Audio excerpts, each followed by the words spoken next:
Hey, welcome to an episode of Crippled by Culture, where we talk about everything in life and related to the disabled and chronically ill community. My name is Sean Gold, and I am an author, advocate, and nonverbal public speaker for the disabled community. To provide a quick visual description for accessibility, I am a Black man with a white tracheostomy breathing tube in my neck. I am wearing a black shirt. The person off camera who you hear speaking for me. This video is of a Zoom call with me and the person talking for me off camera, and my guest is in the other box next to it. Today, I would like to thank Terry Briscoe for being my voice in this episode. In this episode, we are talking about the intersections of disability, sexuality, mental health, community, and healing. Before we get any further into the interview, I want to give a shout out to our partnering nonprofit festival for the series, Festability. As the media director, I help organize a wonderful event in St. Louis at the Missouri History Museum. We have so many activities and vendors set up all over with an amazing headliner for our main stage each year. It is the best event in St. Louis to celebrate your disability unapologetically while celebrating the Americans with Disabilities Act. Make sure you come out if you're nearby. Check out the link in the description to learn more. Thank you Festability for sponsoring the series. Now, back to the show. Now let's get to today's amazing guest. Jebin is a teacher, editor, and queer academic. He grew up in a conservative society and suffered from internalized homophobia as a child. Later on in college, he was diagnosed with depression. Jebin is on a path to healing now. His quest is to find out how we can all heal, particularly in the LGBT community, and live life to the fullest. Jebin, thank you for being here today. How are you doing? Would you mind giving us a visual description of yourself, please? Thank you so much. I'm doing really well, thank you. So I'm Indian, I'm a brown man. I have a big beard, black hair, black mustache, and I'm wearing a black t-shirt. And I'm really happy to be here. It's my honor, thank you. I appreciate that. First, do you identify with having a disability or chronic illness? If so, do you mind sharing what disabilities or chronic illnesses you have? So yes, I live with depression, which keeps changing shape and form, and often it's invisible, and it manifests in different ways in different times. And it wasn't diagnosed until I was in college. So growing up, it was a certain form of melancholia, which I never really understood. And I'm still on the path to understanding it. I also have generalized anxiety disorder. Again, both anxiety and clinical depression, the way they manifest keep changing. And it is something that I have to learn to live with. And I'm still in the process of identifying, understanding, and learning how to better live with it without losing functionality. Okay. How does your disability affect your everyday life?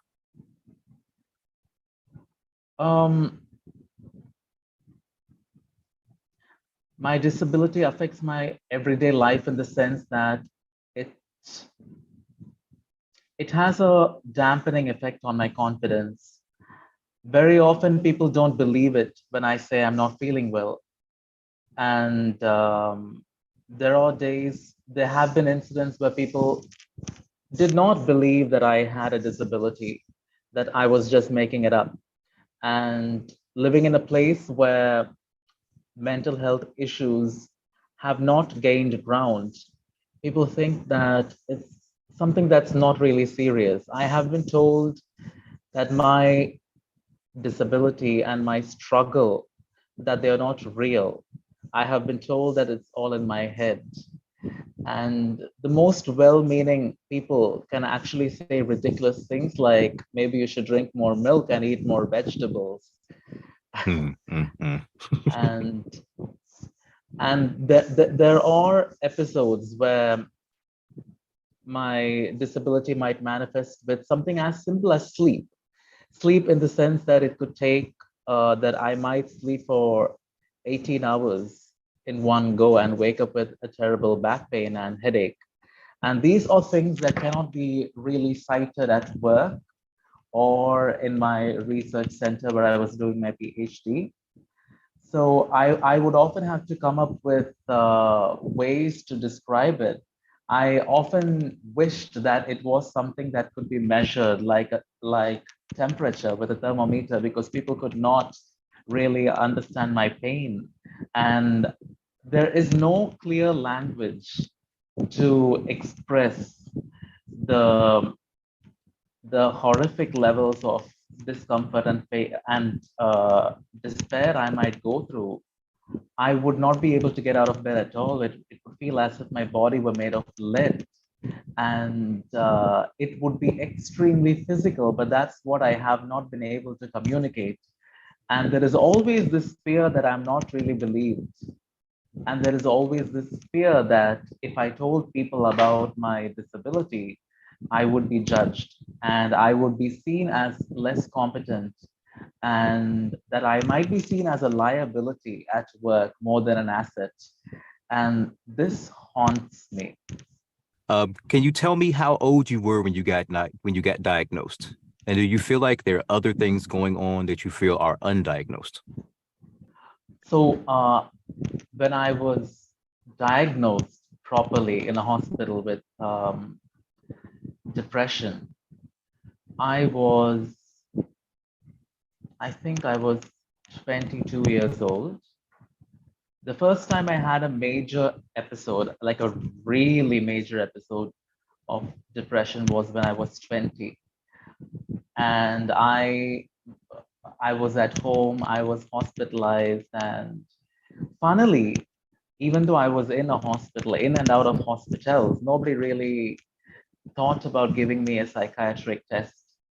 I I took an MRI, my brain was scanned, my body was scanned, and all possible X-ray and whatever, everything was taken, but nobody really thought of paying attention to my mind. And that's why it took 2 more years for me to finally go to a psychiatrist and then be identified for what it was. And so I was 22 when I was diagnosed with clinical depression and generalized anxiety disorder. And as for whether there are as yet undiagnosed things, I'm not sure. I often think that there is an element that is missing, that my diagnosis has not been holistic. Um, so there are many things which make it very tricky.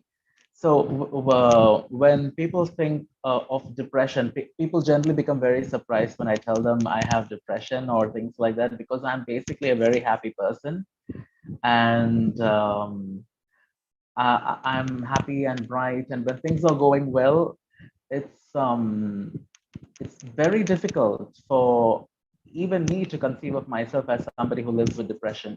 And my depression is also extremely physical. Sometimes it's much more physical than it is mental. I would not be really feeling much emotional distress, but my physical distress would be more.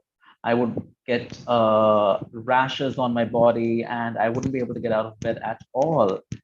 And when my emotions are comparatively better, even I question my diagnosis at that point. I often ask people, like, are you sure this is what it is? Do I really have depression, or is this something else? Could there be some kind of nutrition deficiency in me, or things like that? And there are times when there is a lot of emotional distress, and there are times when it's just sleep, and there are times where I may have a bad week and then feel as if a year had passed and I would have forgotten a lot of things that had just happened. And I would feel as if so many things that had happened way long back years ago had happened just some time ago. There is a lot of cognitive dissonance that happens in my brain. And I feel like with psychiatry and with mental health issues, we haven't learned enough. And we are only at the tip of the iceberg when it comes to diagnosing people with mental health issues. And I feel like it's not just me, but so many more people. We in general haven't understood depression and mental health issues in their entirety. Those are some great points. For those who may not know or understand, can you explain how depression can turn into a diagnosis? I would not have even thought about going to a hospital unless it was that bad. I often hear people talking about depression and say very lightly. And sometimes there are people who may go through a very hard time and they may question, am I going through depression? Is this depression? It's a bit complex. I would urge anybody undergoing any kind of distress mentally to just seek help from a professional mental health practitioner, psychologist, psychiatrist, or counselor, just to make sure we identify what it is. So, some of the hallmarks of depression include not really knowing what's wrong or what we're sad about. So for me, the most jarring thing that happened when I got my first major episode was the fact that I was in a very happy place in life. I was in the final year of my undergraduate education in college. I was in theater. We had just had a major theater event in college, and I had done reasonably well, and I was proud of myself. And I was very happy. I was looking forward to what was next. I was planning my postgraduate education, and I was really happy with my friendships, and I was in the best place in my life. And I remember waking up one morning and feeling horrible. And I remember breaking into tears. I'm not somebody who cries easily. Like tears don't come. I mean, for me, I mean, even if I'm very sad, I don't cry. Not because I'm some kind of a strong person or anything. That's just how my body works. I would sooner choke and not be able to talk than cry. But that day I cried a lot and I felt like I was no longer in control of my emotions. I was no longer in control of myself. And I clearly remember calling an aunt of mine that I'm very close to. She's a counselor, and telling her, I'm feeling a sadness that is not mine because there is nothing to make me sad at the moment. And that is how the journey began for me, because I knew it wasn't something, nothing sad had happened. Now, I believe that things would have been a lot more complicated if something sad had happened. Then I would not have realized that there was something else going on. Depression can look like sadness, but it's much more different than sadness. Sadness, when we're sad with something, we know what's causing it. With depression, we cannot know what's causing it. It could be, it could be a traumatic incident that happened in the past. It could be physiological distress, something wrong with the body, maybe some hormone imbalance or something which the brain is processing in this fashion. It could be purely physiological. It could be part physiological and part trauma induced and part uh, induced by circumstances. If it's purely circumstantial, it goes away after a point. So what experts say is that with depression, uh, the dip that people face when they have something horrible happening to them, or anything at all of that sort, any dip in a person's mood, it sticks, it stays. They don't come out of it, they stay there.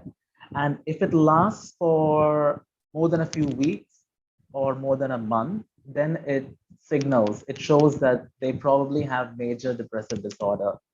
And again, there is hardly enough knowledge. So many people um, find depression in different ways, and there is high functioning depression where people are able to function so well. Like when I have a bad episode, I cannot function. uh, Thankfully it doesn't happen very often. I would have to take a break.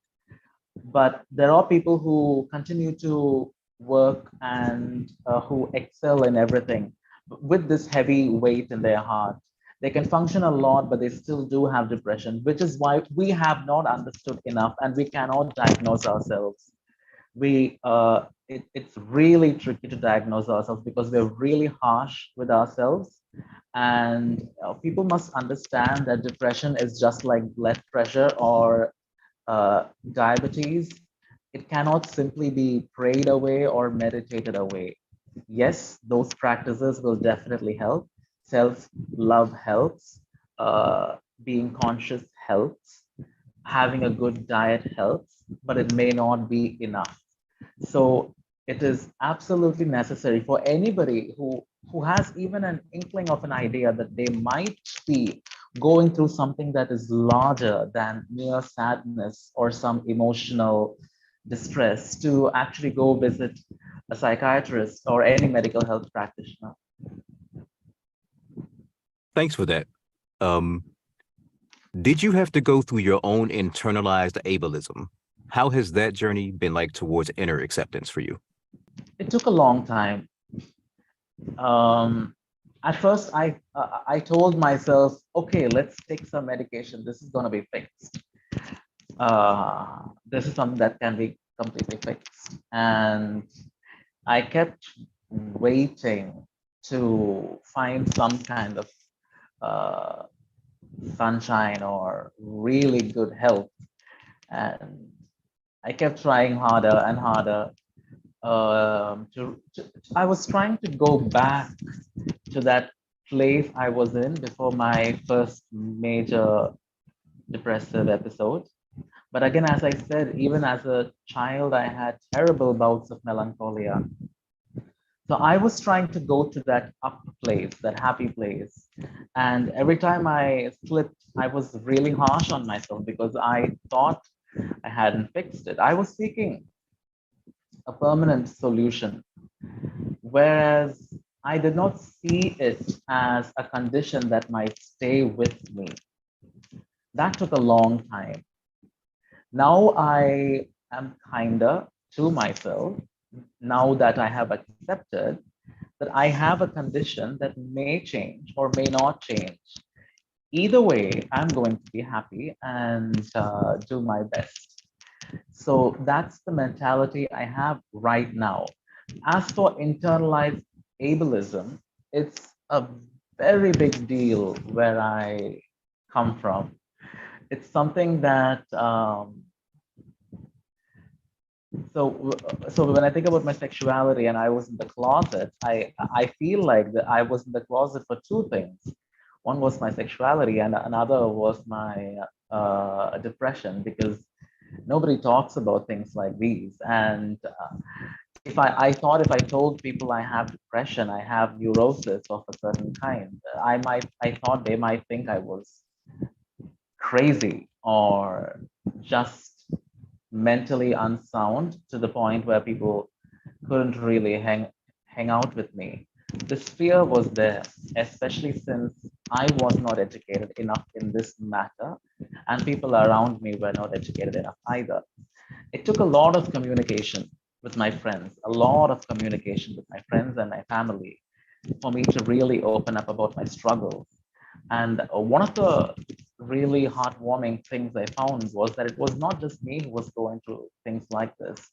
When I came out with my disability and my depression, I found that a lot of other people were suffering from similar problems. I found friends suffering from panic attacks and not knowing what it was. And they were able to seek help and are leading better lives now, uh, thanks to us having that simple conversation.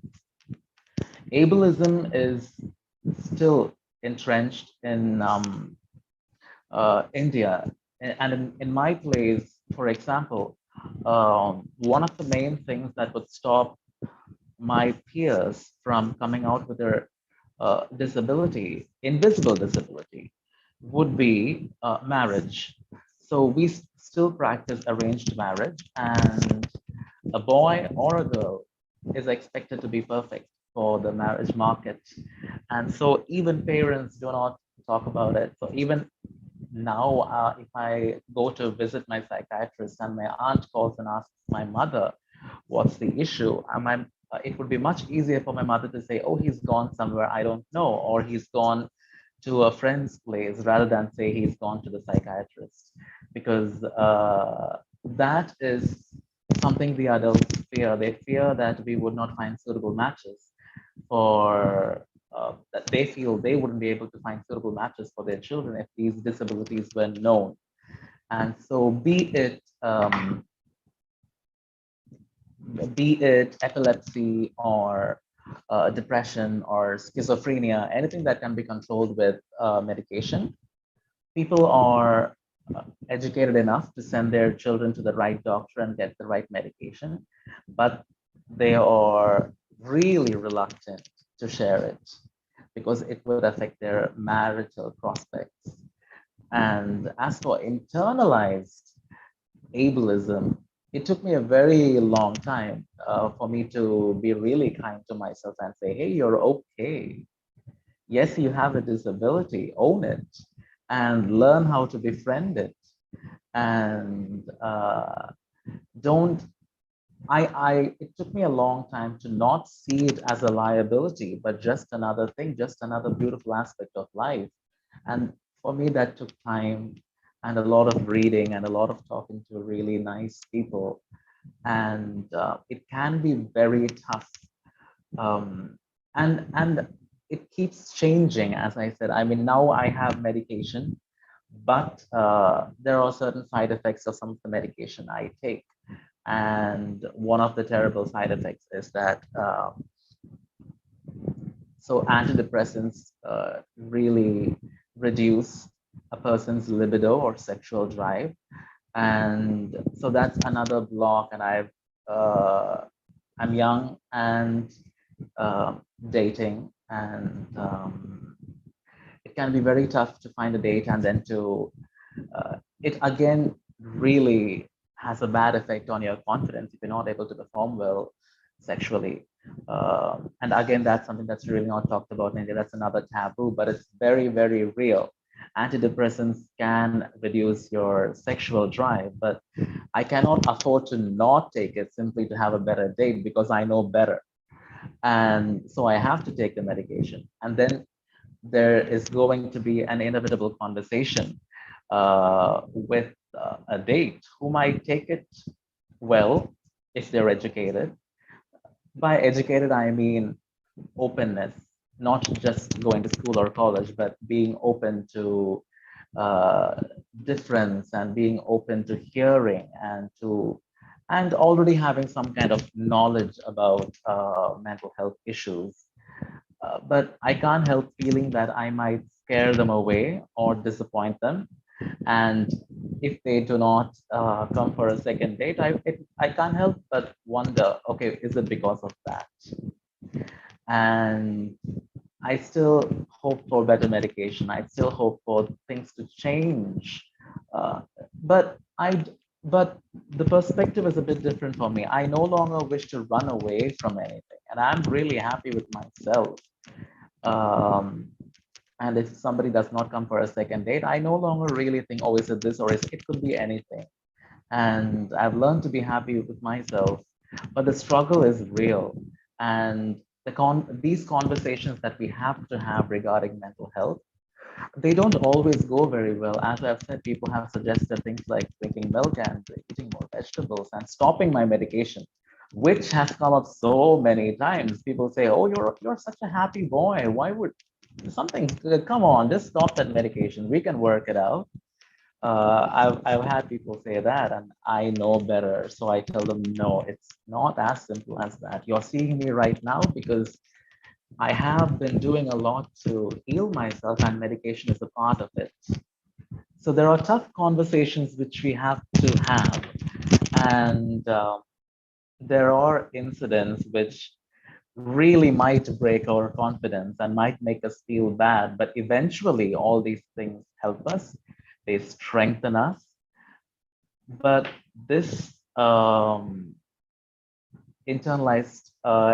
ableism, this fear towards having a disability, it's really quite a struggle to become mature enough and uh, kind enough to ourselves to accept ourselves as who we are, because the world is not always very accepting, and very often people can give a lot of bad advice, like, come on, just throw away that medication, don't take it, don't go to the doctor anymore, you're all right, you're okay, and things like that. There are a lot of challenges, but we as people with disabilities and people marginalized in so many ways with disability, sexuality, people who are often not represented well enough must stand up for ourselves and make sure we represent ourselves right and stand up for what we know is correct and educate people when they do not know, because they don't have the experience we do. They do not know, they cannot know. And if they're willing to understand, we must help them understand. And if they do not want to hear, well, that's not our fault. All we can do is try. And the struggle is hard, but it's worth it. Definitely, definitely. Do you think having your sexuality highlighted the internal ableism even more?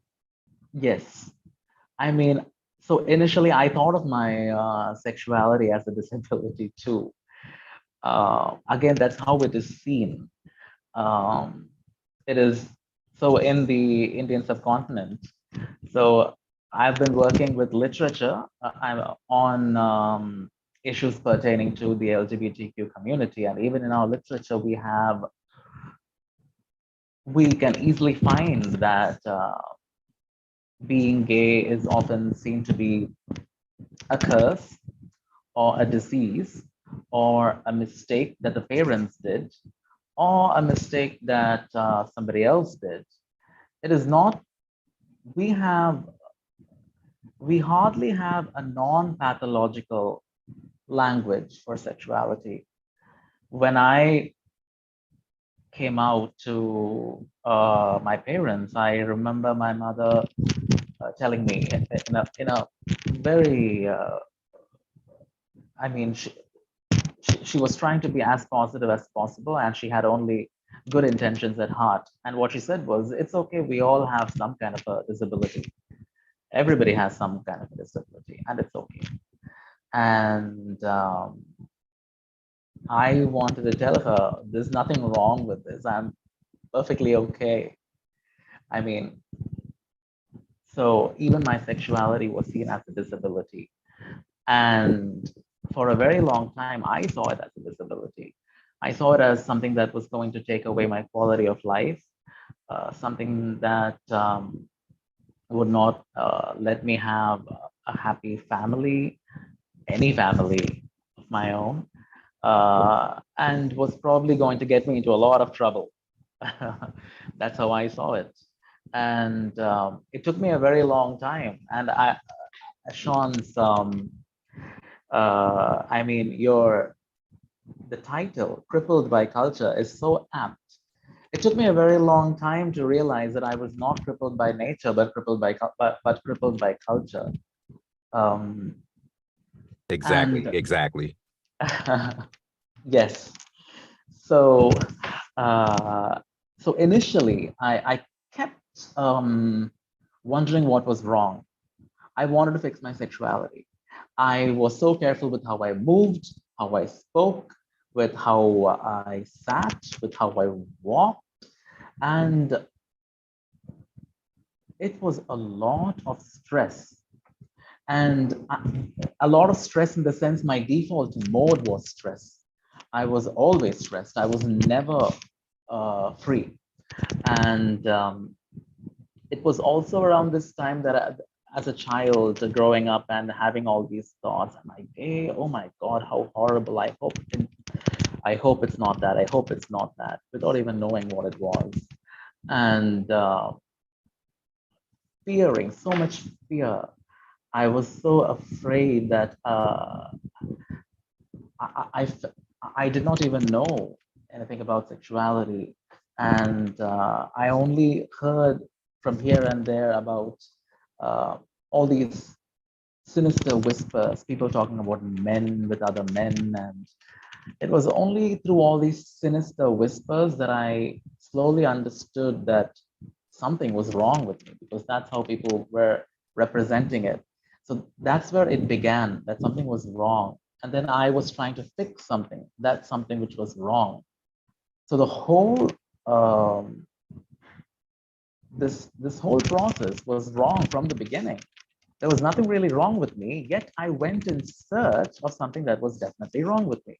And I was doing my best to fix it. When nothing was actually wrong with me, I was trying to fix something that I was sure was wrong with me by doing things like walking straighter, exercising, playing more football, which I really loved. Uh, and somehow not believing that I was that way. And so when I started getting real challenges with my mental health, it was all clubbed together. It was one really entangled mass in my head. And I believe some of my friends who were really trying to help me out also thought it could be related to my sexuality. That could be the reason for my depression. It took me a long time to understand that depression is not that simple. It's not like, oh, I'm gay and I can't change it. Okay, I'm depressed. No, it's not that. It's much more complex than that. It could be triggered, but it cannot be created by something as simple as that. And it took me a very long time to separate myself from my depression and not call myself just a depressed man, but somebody who has depression. It took me time to take my identity a little step back from the disability that I was going through. That it was not me in its entirety.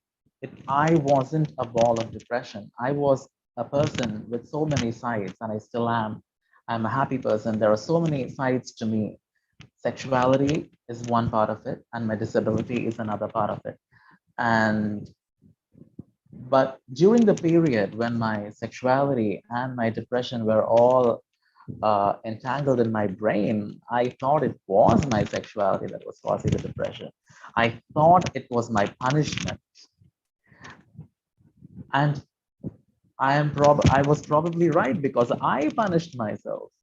I kept thinking horrible things, and I kept feeling a guilt that should never have been mine in the first place.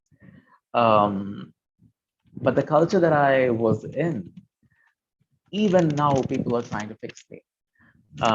People who think they know better, who really care for me, still pray for me to get better. And by better, I mean somehow turn heterosexual.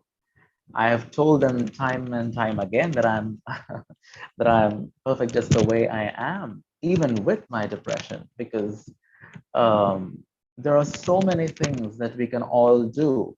And because of my depression, I understand people so much more. I have so much more empathy and so much more kindness, because I know that a person could look very happy on the outside and everybody seeing them might think, okay, he has his stuff together, and but his reality could be something else. All this empathy, this kindness, the maturity that I have, my depression has played such a big role in it. So now I'm thankful for my sexuality, for my depression, and I see them as aspects of myself, but not completely me in my entirety. But you are right, it did. They did have my depression and my sexuality initially did have something of a vicious cycle kind of relationship. One increased the other increased more guilt here, and things were really messed up. And it was a very, very crippling experience because of culture. Yes, yes. Thanks for that. That is a very common experience for people who are LGBTQ. Yeah. Can you tell us, what do you think you've learned that stays with you on a daily basis from the disability community or a specific disabled person? I have learned to really uh, try to see life through my experiences and through the experiences of my disabled friends. I have quite a few disabled friends, and it is no longer surprising to me that they are some of the best people I've known. They have so much life in them. They have so much joy and such an exuberance of life. And they live life one day at a time. I mean, this is not something that can be generalized. I think maybe it's just my uh, friends. I have friends with disabilities with whom we, we have great conversations, and we have uh, and so before I got to know people with with multiple kinds of disabilities, I I used to think of people with disabilities with a kind of foreboding, with a kind of pity. Like I would, more than pity, it was a kind of fear. I did not know how to talk to them. I was afraid I might say something wrong, and I felt really bad for them. And it was only after getting to know blind people, people with forms of disability like multiple sclerosis or speech disabilities, people with physical disabilities, people with autoimmune diseases. It was only then that I saw that I should not project my idea onto them, because what they were, it was completely different from anything that I might have imagined.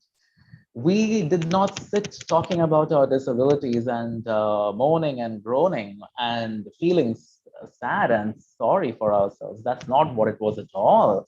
In fact, after, um, in fact, I have more able-bodied friends who are sorry for themselves and who are not moving much because they are caught in that ball of pity, because some of us have a lot of us are struggling with the economic ups and downs and not having enough job opportunities here, and some of my friends are stuck and they resort to drinking and then talking to each other and feeling so sorry for themselves. I must say that this is again my personal experience. I cannot generalize this, but I have not experienced this with my disabled friends. They are some of the strongest people I know, and I get so much energy from them. I talk to any one of my disabled friends and I feel so much better. But this, I think, is because of how they have experienced hardship. And I think the biggest hardship most of them experience is not something that comes from them, but something that comes from outside. One of the things that cripples people the most is the ignorance of other people. People assume so many things about people with disabilities that it is very difficult sometimes for the disabled person to actually get proper representation through to the masses. It is people with disabilities. We are all people, and we all have the same desires and different desires. We're all human, and people with disabilities um, are in a position to learn a lot, because one of the things that I have learned with my disability is to not take a single day for granted. If I'm able to get out of bed, then I'm going to be a very happy person. I'm going to be everywhere, because I know that it's a privilege to be able to get out of bed. I know that it's not every day. I know that tomorrow might be different. And with my disabled friends as well, I have learned so much. My disabled friends practice gratitude. That is something I practice Yes, as yes. well. And we practice gratitude as a form of um, meditation. It's something we do actively and consciously. There are so many of these practices that we have built which make us formidably strong human beings. And we are in a kind of mainstream culture where we get a certain kind of representation from certain kind of people, and it has formed a kind of narrative where we believe that this is how the world is. It's only when we see different people who are not represented on mainstream media, that we find that life is so different. Life is not at all what they make it out to be in Hollywood and Disney. I mean, a little bit, it could be there, but life is not at all limiting. I think we really must meet people with disabilities and differences as much as possible to know that life is actually really dynamic, and happiness does not come from an able body or from materials or from anything on the outside, but only from inside. I have learned a lot, and I'm still learning more from all my friends with disabilities. Yes. Okay. When did you realize that you were part of the queer community? And how was the self-acceptance, how has the self-acceptance journey been for you? Um, so I knew that I was attracted to men very early on. I did not have a moment of epiphany or any kind of bells ringing or that kind of a realization where I was like, oh my God, I'm gay. Other people might have that. I did not. I knew that I was attracted to men when I was a very small child, probably in kindergarten. But only as I grew up, I understood that my attraction was of a certain kind that was not shared by heterosexual boys, that they liked girls the way I liked boys. And so far, it is not problematic. It became problematic only when I was a teenager and they started teaching all these things in Sunday school, and they thought it was a sin. I did not know it was a sin until then, and then I rushed home and read the Bible, and yep, there it was. And then I really struggled with it. I grew up very, very religious. Uh, I still am a practicing believer, but I would not call myself religious at all anymore. But I was very religious. It was a very big stumbling block. So my realization was very simple, and very early on, I knew that I was gay. But accepting it was an entirely different story. I prayed and prayed that I would not turn out gay, that it was just some kind of a phase. I did not really have access to the internet and things like that when I was younger, and I did not know the difference between uh, being gay, and I did not really know the difference between sexuality and gender. So I thought I was transgender. Uh, and again, I did not have a good representation of of diverse forms of sexuality and gender growing up. So the first time I saw transgender people, it was on a train, and as a child, it was very scary because one of them demanded some money from me, and I was still a very young boy, so I tried to hide away. And I went to the top compartment of the train, not the top compartment, the topmost bunk of the train, and hid there until they had passed by. And then I thought, okay, is that who I'm going to be?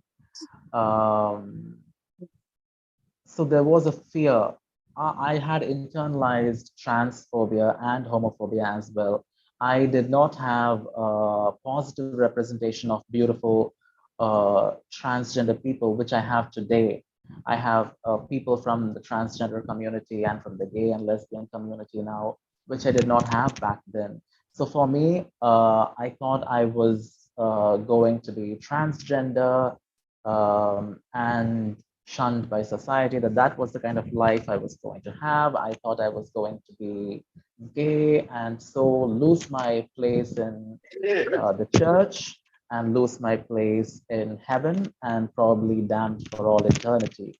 It took me a very long time to get my relationship with God straight, my spiritual life straight.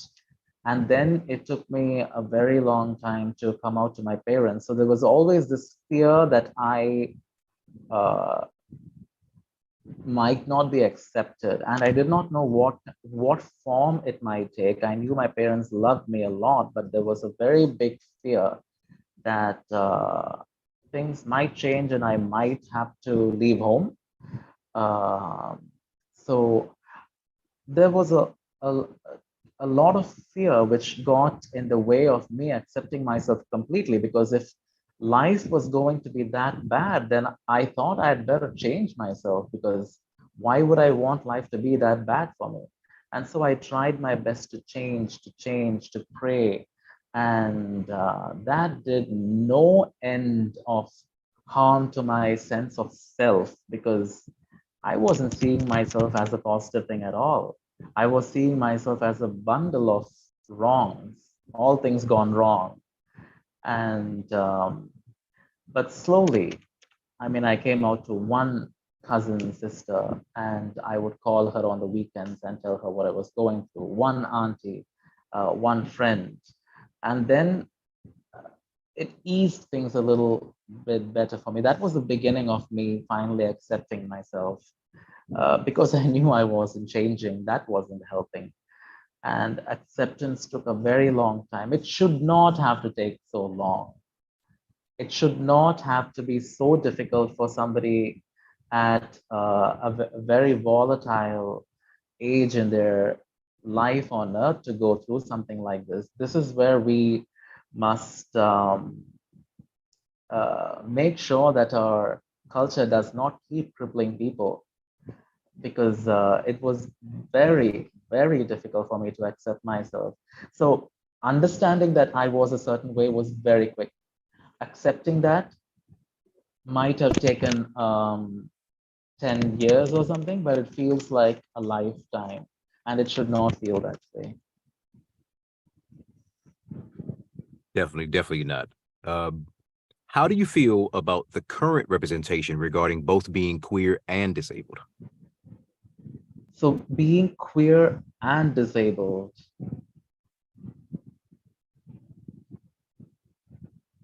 I think we have a very long way to go.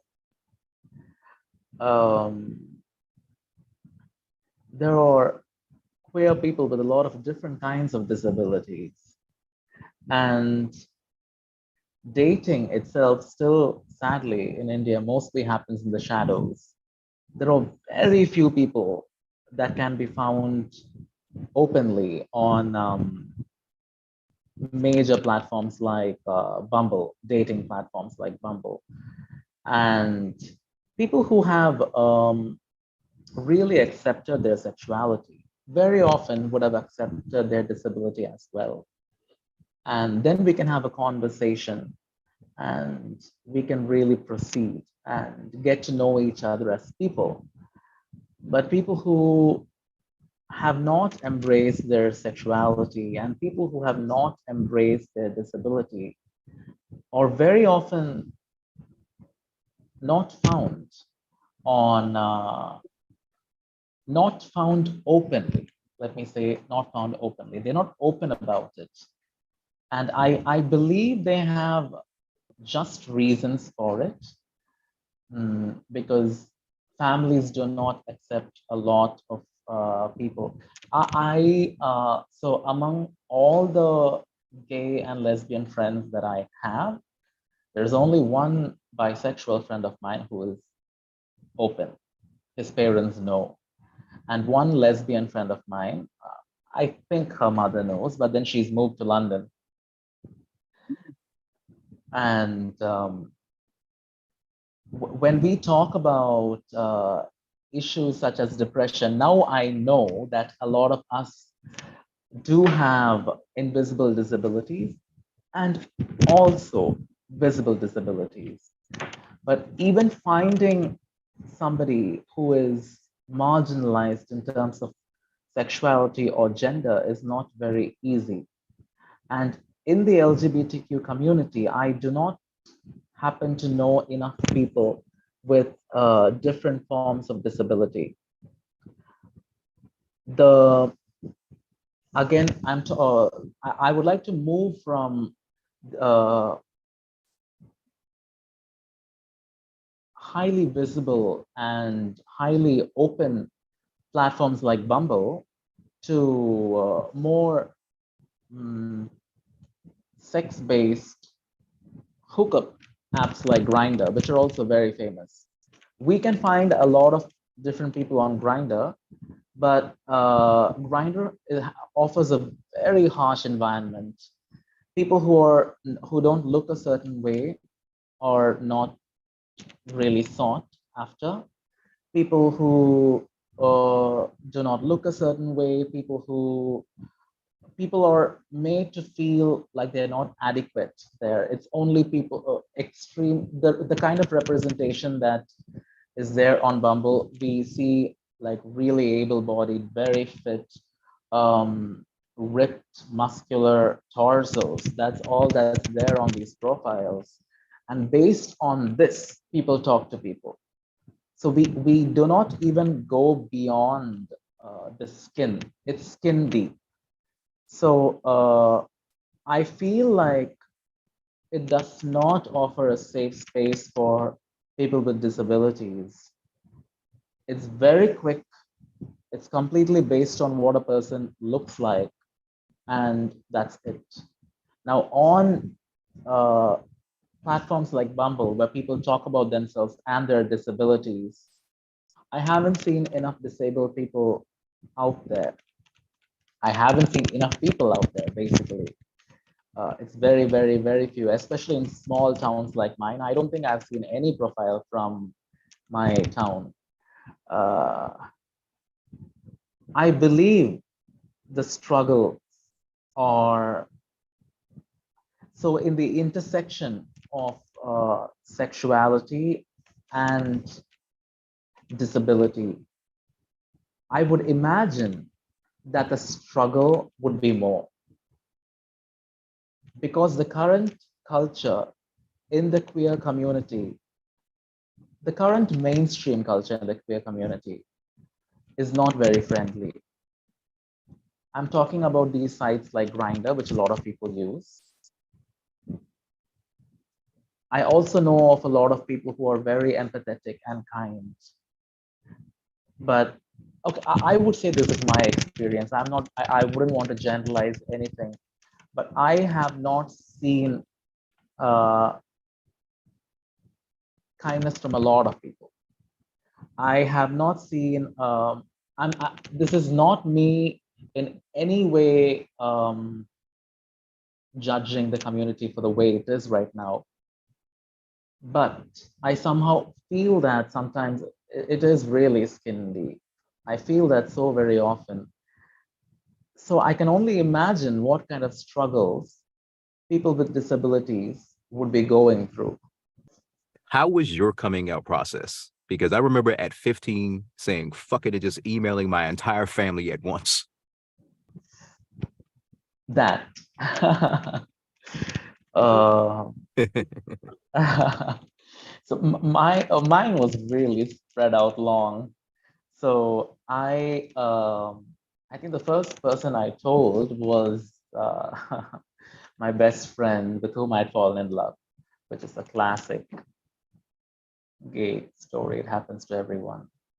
And so he knew, but we were not in a position to really help each other because I was mad at him for not being in love with me and because he was straight. So that was complicated. And then I told a cousin of mine, and I used to call her. I didn't have a cell phone. I used to call her on the landline once every week and talk to her. So that gave me some release. Then there was an auntie I came out to. When I went to college, I found a few friends to come out to. So I always feel like college was where I was actually born because that's where I started living as myself. I stopped pretending. I stopped pretending I was straight. it was no longer an insult to me to be called gay. That's where I really blossomed and bloomed. Then I started coming out, and my friends encouraged me to come out to people they trusted, people who were in my life. So I came out to my Korean teacher. I learned Korean when I was in college. He's the best. He's the closest person. I've not been this close to any teacher, and he means a lot to me. He's like my second dad. So I came out to him. That was a very major thing. I was literally shaking and shivering, and he asked me, "Are you about to cry? Like, what's wrong? What happened?" And it also happens that he's an ordained minister. He's a pastor. So I was really worried, but he comes from a progressive church and he accepted me completely for who I was. So that was a major shift for me from somebody who was religious. And then I sought my aunt's help, my auntie, who's my friend. She told my parents something. My mom understood that I was asexual, and that's when she told me it's okay to have a disability. I think she was happier knowing that I was asexual than homosexual, but then I told her I was homosexual, so now she's not happy, but she knows. And then, as you said, finally one day I was like, screw it. I've had enough of this. I don't even know who knows and who doesn't know anymore. So I called everyone. I did not email everyone. I actually called people one after the other. Everybody who I thought was important to my life. And I thought, okay, these people are important to me. These are the only people who are important to me. And I actually care about what they think. I really do care about what they think. So let them stay by my side or let them leave. It might be painful, but let's do this. So I called everyone and told them, hey, you actually mean a lot to me. Do you know that? And I told them, you have to know something about me. And I told them. And it mostly came out really well, even with people I thought was very religious. And with some people, it wasn't so great, but we're still in contact. They think that I'm under the devil's spell, but we still love each other in our own ways. And there were some people I could not really have a conversation with, but I messaged them, and then some of it went sour, but it's all good. So there was a time, it was basically a day or two when I broke out. I'd had enough. So I called everyone who mattered to me. This caused a lot of distress to my parents because we live in a society where we don't tell anything to others. We don't show our dirty laundry. And I was like, this is not dirty laundry. This is part of who I am, and this is beautiful. So, yes. And even though my parents were unhappy, I had to do it. So now everybody who matters to me knows. And I don't know who else knows and who doesn't, and I don't care. If somebody asks me, I tell them exactly what it is. Yes. Yes, exactly that. We were talking about the intersections between the two communities earlier. What do you think should be done to improve the intersection?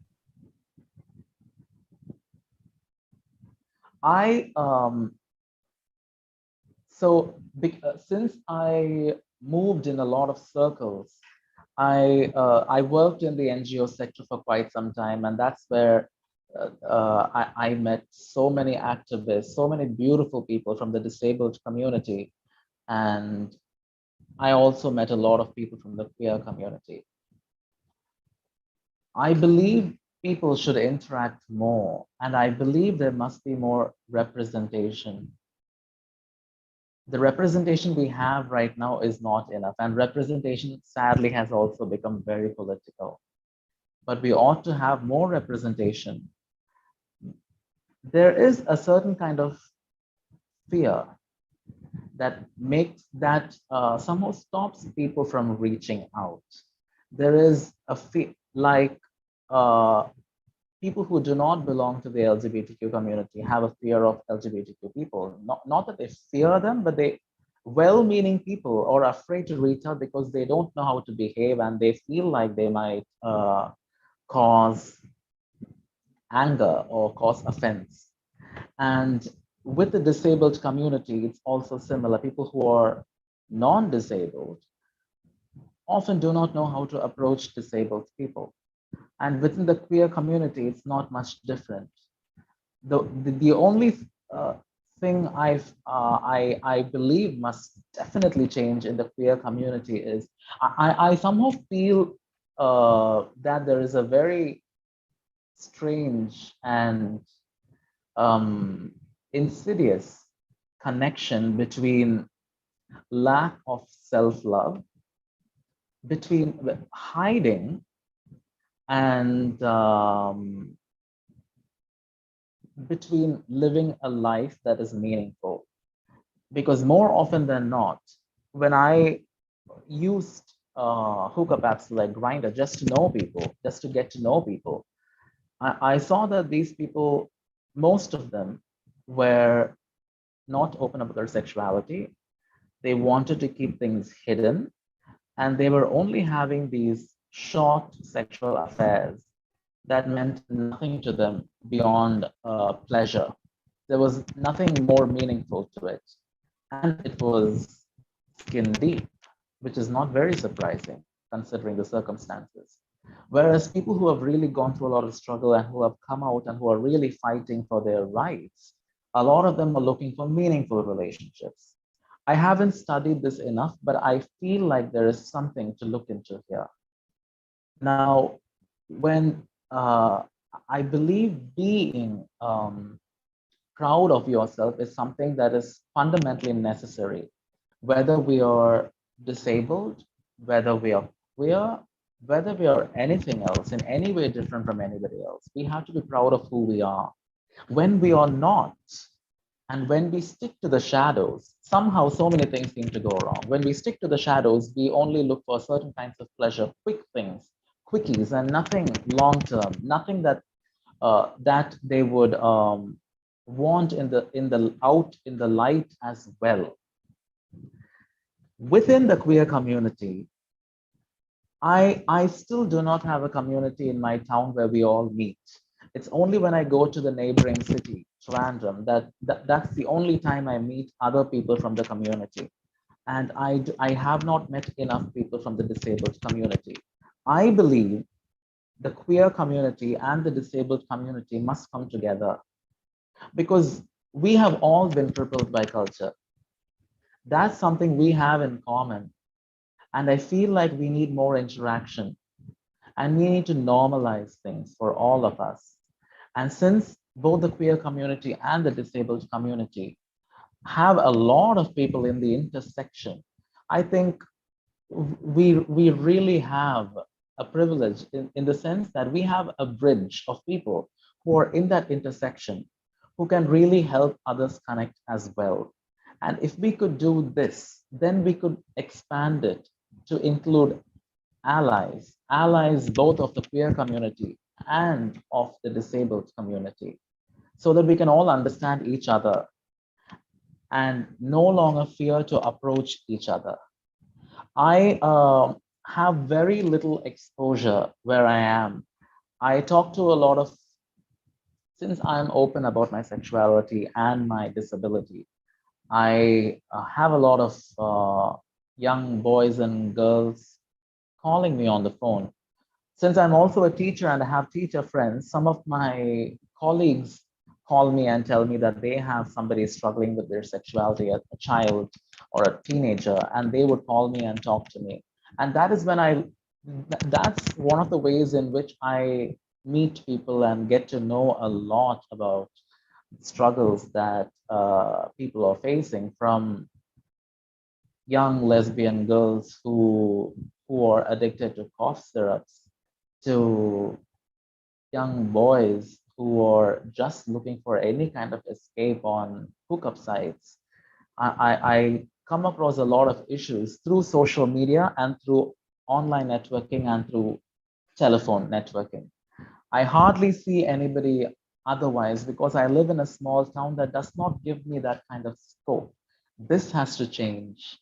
We must meet more people, and people with disabilities and people with I firmly believe that people in the queer community and people in the disabled community, it would be worthwhile to arrange workshops or any events, book reading clubs. I'm happy to see literature coming up where people with uh, disabilities, people who are disabled and queer are talking about their experiences, or characters who are both disabled and queer.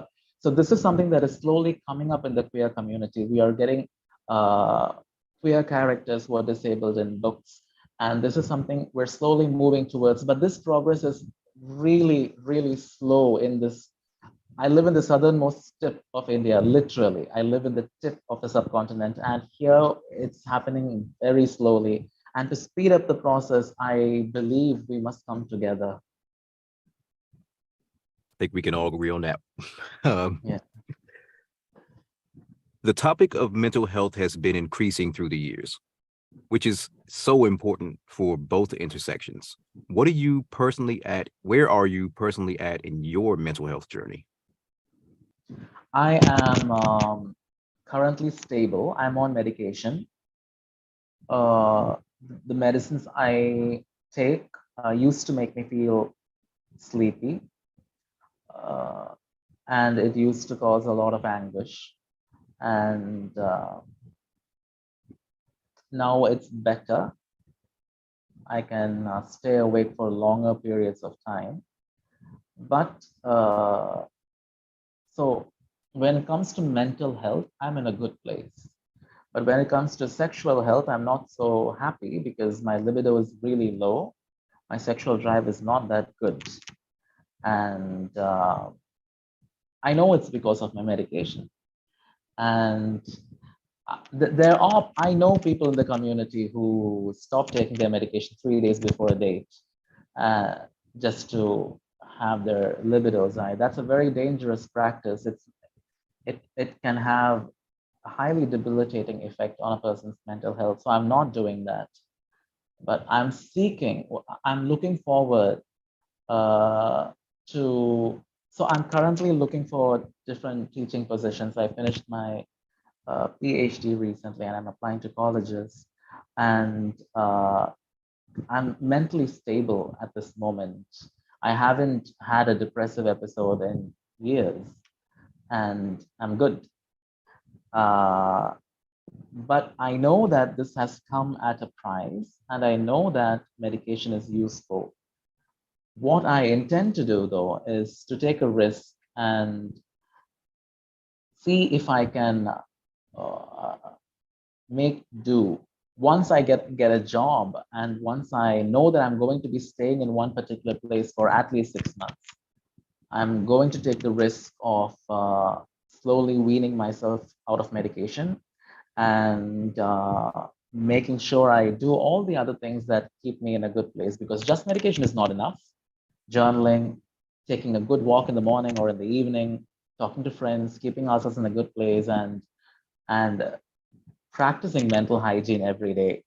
I hope to test the waters without medication, because sexual health is also very important to me. Um, so I'm looking forward to doing that soon with my psychiatrist's continuous monitoring. Currently, I'm good, and I firmly believe I'll continue to do good one way or the other. It was very good that you're feeling good right now. Um, earlier you were talking about people contacting you, or you being a Yeah. person of contact for other people when they have questions. That's also how you begin to understand what your calling is. When multiple Yes. people call or text or email you to come speak to a person or a group of people about the same thing over and over again, that's God revealing your purpose in life. And I thank you for undertaking that. I believe that too, and it's a privilege. Let's see. Okay. So you mentioned where you grew up, where you live, and grew up earlier. How has being queer after growing up in a conservative environment like that affected you? Do you feel comfortable talking about that trauma? Yeah, I can talk about it. There is no real way to hide. People often think that invisible disabilities and sexuality are really invisible. The thing is, they're not. when there is something within, there are ways in which it reveals itself. It may not be seen very easily, but it cannot be hidden. I tried my best to hide and I could not. I know I was not successful in hiding because I was bullied in school for various reasons, and a lot of it pertaining to my sexuality. My childhood was not good. It could have been better. I'm grateful for everything, and I don't think I would change anything. But I don't think anybody else should really have to go through this. I also live in a place where we do not talk very openly. We don't have a culture of conversation and communication. We bottle things up, we shut things down. It's just not at all good for our mental health.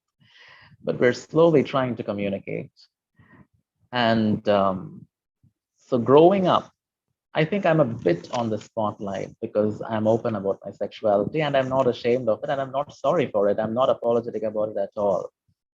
But but again, as I said, people don't confront people. I hear that somebody said something about me.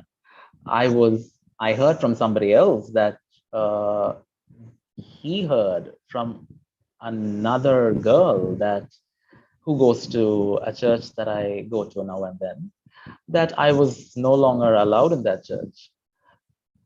And I didn't know that. And I didn't know if it was true. So I actually had to call somebody else and ask, have they actually forbidden me from entering that church? And she said, no, I haven't heard of anything like that. So this was a rumor. And when the rumor finally hits me, sometimes even I don't know if it's true or not. I have to go verify if it's true and then get back to the people. And I said, as far as I know, I haven't been forbidden from entering that church. And somebody had told somebody else that my father was really depressed because his son was gay, which hurt me. I'm very close to my father, and well, he may not be extremely happy because his son turned out to be gay, but he's not depressed either. He's sensible. He knows that there are different things in life, and this is not that bad. People do not confront me. Very few people do. I have some ultra religious aunties who have confronted me and who have warned me not to get into activism. They somehow pretend, or whether they really don't know that I'm gay or whether they choose to look the other way, I don't know. But they know that I'm an activist. They know that I'm for this, and that's what they don't like. And they argued with me with the Bible, and when I argue back with them, they get really angry. I keep a distance from them because they're very religious people, and there is no use in talking to them because they they're not open to hearing my side of the story. They have already fixed me in a place that they have kept. They have, okay, Jebin is this kind of a person, and this is what it is. So they are not open to anything from me. Beyond that, people don't talk straight to my face. They talk to other people, and it's very demeaning sometimes. But I don't get to hear too much of it, thankfully. And whatever bad or whatever sadness I might experience over hearing such things is completely eclipsed by all the young people who call me and reach out to me and talk to me and ask me for help and advice. Uh, but one impact that I can definitely say is that my social circle in my town is very small. I have a very big network of friends. I have friends in many cities, and I'm very close to them. So they come visit me, they stay with me for weeks sometimes, and they go. But over here, I have uh, 2 to 4 friends that I'm very close to. I only visit them. I don't visit anybody else. I don't talk to much people otherwise. I'm quite active in a choir, which is a Christian choir, and consequently, I go to church, and I happen to be quite active at church as well. But people do not confront me. I still hear a lot of other things. They don't affect me anymore. But being openly gay does affect our social life for most of us in this community. because people think of it a certain way. It is sadly related to sin and to eternal damnation. And one of the things I heard said about me was a well meaning person, I think, telling her family that it was very sad that I was going to be denied a seat in heaven, which I don't believe at all. The problem is, if I did believe it, it would affect me. I get to know all these stories that circulate because these families have queer children. So this story was told to me by a young boy who's gay, and he told me that his family was having this conversation about me. uh, so I can only imagine what kind of terrible burden he would be having on his mind, and if I can ease that a little bit, I'll be happy. And as much as my social circle is now smaller, it's also extremely tight. I know I can trust the people I have around me. So in that way, I believe, even though my social circle has vastly diminished, because one thing I do not want to fraternize or get to know people, I know badmouth me behind me. I do not like that kind of energy. So I just kind of try to stay away from all of them. But it has really enriched my life because the few people who are in my life, I know I can trust them. And I have so many people in my contact list now who are not all close to me, but through social media, and they may be living in other towns, um, but we're really close because a lot of us are from small towns and a lot of us are from big cities, but with small town mentalities in their families. We have all been crippled by culture, and so we have that solidarity, and that has enriched my life. Wow. Yeah, absolutely. Let me ask you, let's go back for a moment. Earlier, you said you were hopeful that you'd be able to stop taking your medication. Um, do you have any fears about going down that road? I do. I'm afraid I could go through a relapse, um, but it's a risk I'm willing to take. And um, either way, I believe I will be happy because this is something I want to try out. So it's something I'm doing more out of curiosity and rather than desperation, because I am happy with how I am, and I firmly believe in treating myself in the best way possible. And because of my Yes, yes. yes. So because of my disability, and if I have to take medication, if I'm having a low sex drive, and if I'm okay with it, if I find a partner who's not okay with it, then it's a no-go. I I have learned to treat myself well and to treat other people well, and I cannot accept anything less from anybody. Because if I allow myself to be treated badly, how can I treat anybody well? That's strong. That's powerful there. Absolutely. Um, what do you now know as a disabled queer person that you wished you knew sooner? And has your depression contributed to this? I used to really overthink, and that somehow made things much worse. I used to question myself too much, be really harsh towards myself. I was a perfectionist. I was overcompensating, getting really good marks, focusing a lot on my studies. I was very proud of it as well. I was proud of it.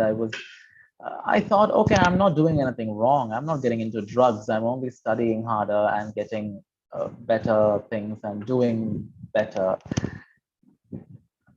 I was trying to overcompensate. I was not happy with myself. I was secretly of the belief that I was not adequate.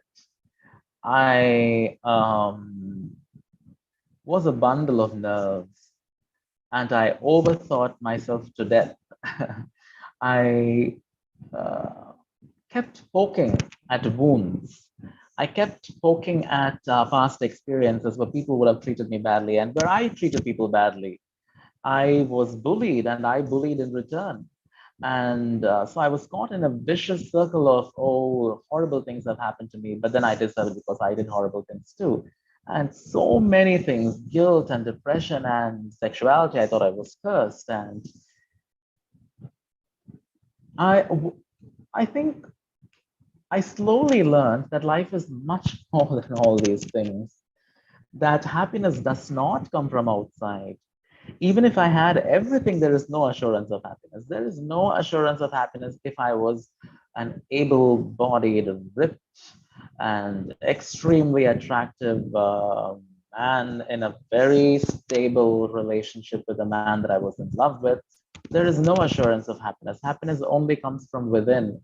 And every small thing, living life in the moment is not something that is overhyped. It's real. And to face and to be grateful for everything. Life can be so enjoyable when we learn how to embrace all these small, beautiful things, be it a small breeze or just a sunny day or beautiful clouds scuttling across the sky. I think one thing I wish I had known earlier was that not everything I heard or I was told was correct. That there is no one way to live life, that there is no one narrative where I should try to fit myself. I learned through literature from the African writer Ngugi wa Thiong'o that knowledge must always, we go to knowledge, that knowledge should not be heaped on us from somebody else. So if I were to understand myself, I should not just listen to somebody else saying you're this or you're that. I must go and see it. If it is good, I take it. If it is not, I throw it. I do not take it and then question myself and think and think and think.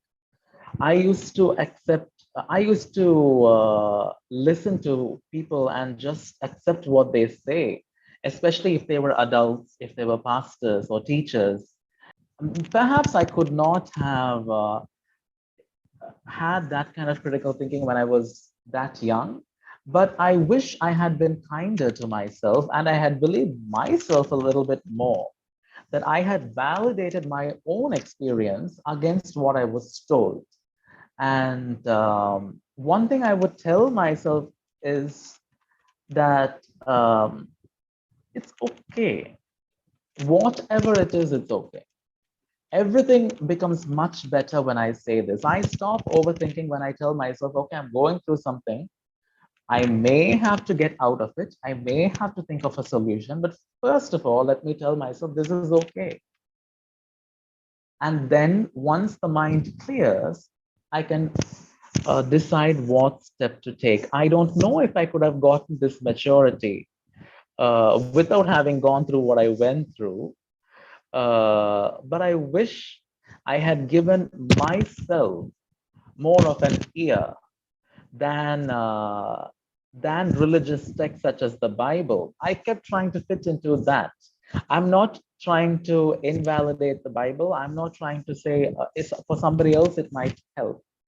For someone else it might work, a certain kind of religion or something. But I put religion, older people, and people I looked up to above myself. And I did not listen to the small voice in my head that was telling me the truth. Even when we are young, we know a lot. Knowledge is something that is not always taken from books or from other people. We have wisdom that is inherent to us. And I knew I was already on the right path and nothing was wrong about me. I wish I had not listened to other people who said something was wrong. We could do this with you. We could do that with you. Maybe we can pray. It will change. You'll get better. Nothing was wrong with me in the first place. I wish I had believed myself a little bit more. That's all. Is it a religion or a faith and relationship with your God? I'm not at all religious. Now I have a relationship with God, and it's not as simple as A plus B equals C, or the Bible says this, so it is this. It's much more complex than that, and I validate everyone's relationship with God if they have a relationship with God or with the universe. Uh, so it is not a religion for me. All right, thank you for that. I want to make it clear that depression is a common issue that's dealt with in both cultures, queer and disabled. When you think back to when you first started to work through your inner phobias, did you choose internalized homophobia or internalized ableism first? I was dealing a lot with internalized homophobia. That was definitely first for me because I did not realize I was having depression. Uh, in fact, when I think about it now, the certain kind of melancholia that I used to get as a child, I have no idea how I survived that because I didn't even know what it was. I would feel horrible for um, vast stretches of time and then slowly get better. And I never told anyone. But I never really understood it as depression or anything of that kind. So once I was diagnosed, I did have internalized ableism, and uh,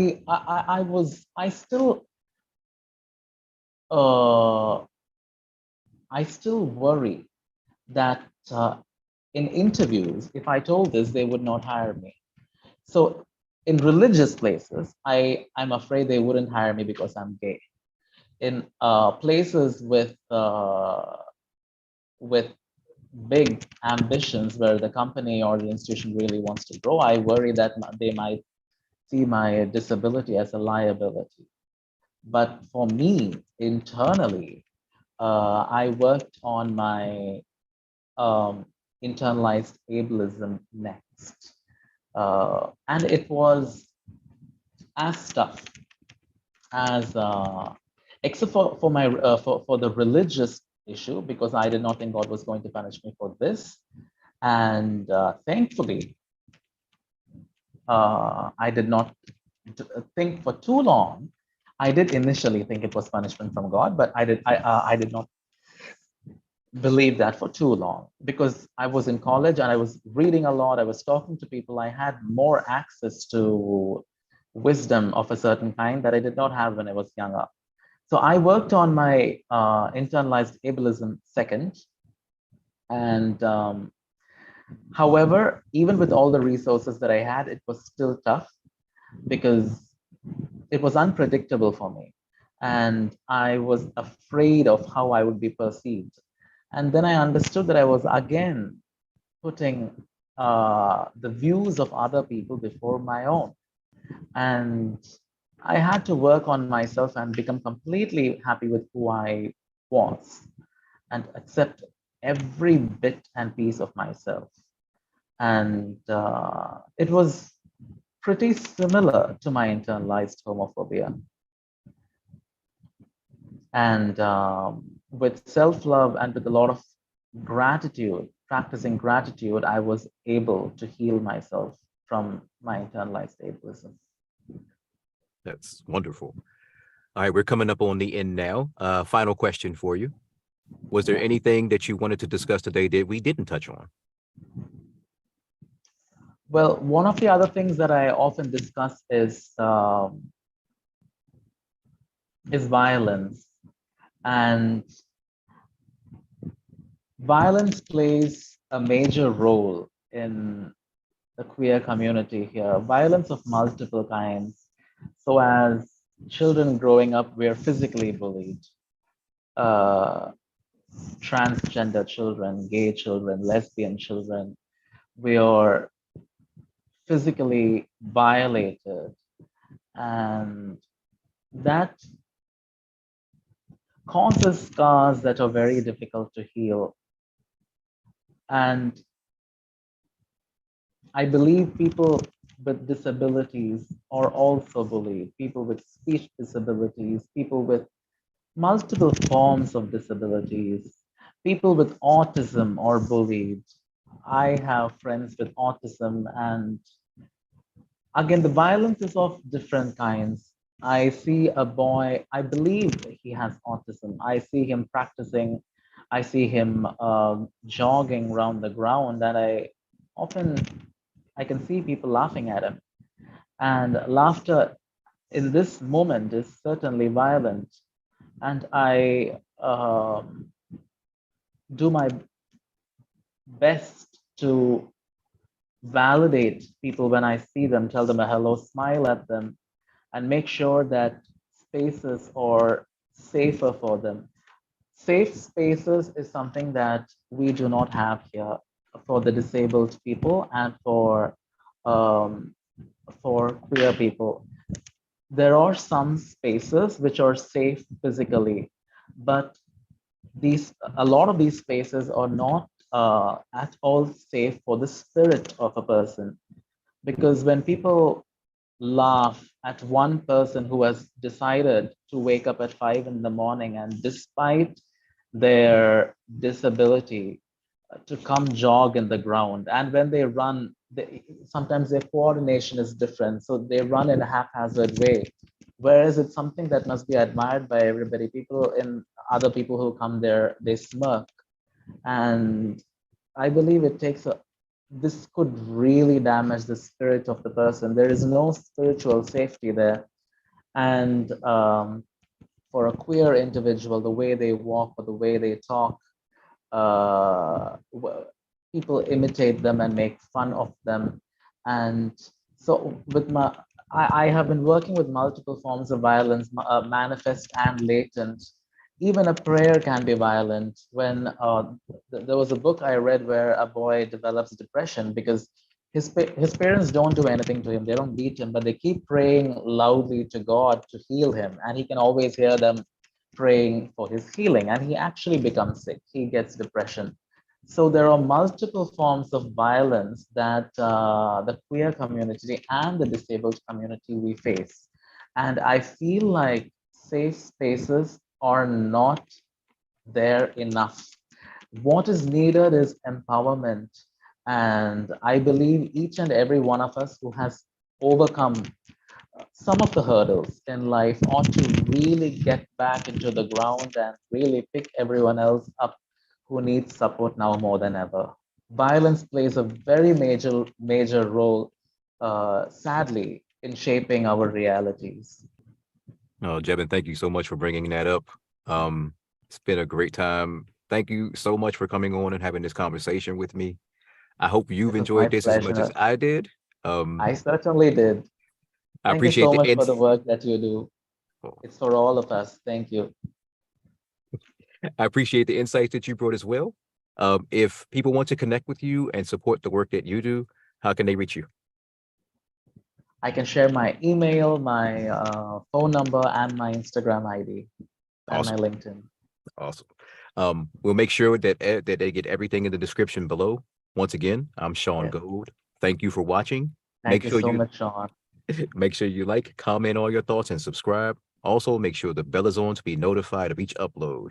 I'll see you next Yeah, time on another episode of Crippled by Culture. See you, everybody. look forward. Thank you. Want to listen to Crippled by Culture on your favorite podcast platform? Well, now you can. Crippled by Culture is now available wherever you listen to podcasts. Just search up the show title and make sure you subscribe. Thank you for being a listener.